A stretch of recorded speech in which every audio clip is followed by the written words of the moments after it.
Give are among the most misunderstood elements of this sport.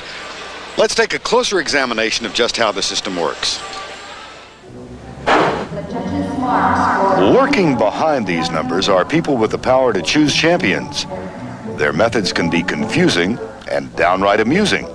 They are figure skating judges, and how they work is a mystery to most of us. It is always going to have a certain element of subjectivity because we don't really have a clock or a final score such as you find in a basketball game or a baseball game. Unlike umpires and referees in other sports, skating judges actually decide who wins, not just how the game is played. And with power like that, they're often the target of critics. People are under the misconception that judges, many judges, are experts. It's completely false.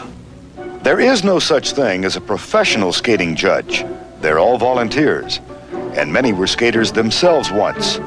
The best judges often have strong opinions and thick skins. You have to be very sure of what you're doing, and you have to be able to defend what you have done. You cannot just say, oh, I like them.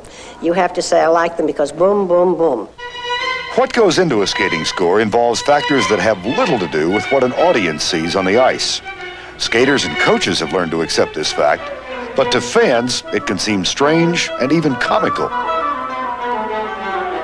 First, there is the pressure to conform, to award a score that is consistent with what the other judges award. What makes me seethe and rage inside is that a judge will tell me, you know, what I really wanted to do was to put so-and-so ahead, but I was just too afraid. I just didn't do it. A judge won't do it because he or she wants to move up the seniority ladder through the recommendation of review committees. They can, as we say, zap you and say, this is a judge who doesn't know what they're doing. It is a system that is a check against judges just going off in left field. And it is a pressure on the judges to think, my Lord, you know, why did I see this so differently?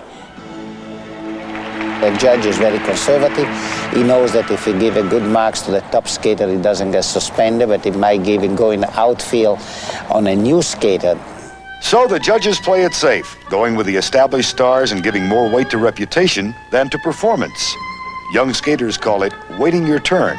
Skating is the only sport that you get the marks you deserve it the year after. You have to prove yourself with a good performance, get lousy mark. Then the year after they remember the year before performance. Doesn't matter if you skate that good, but you got the marks.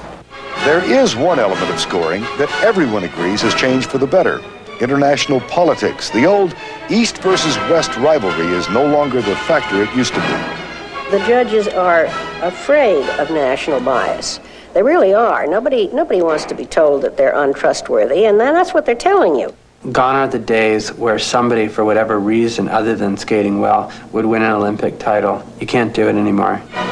So some things are improving, but scoring will always be subjective and controversial.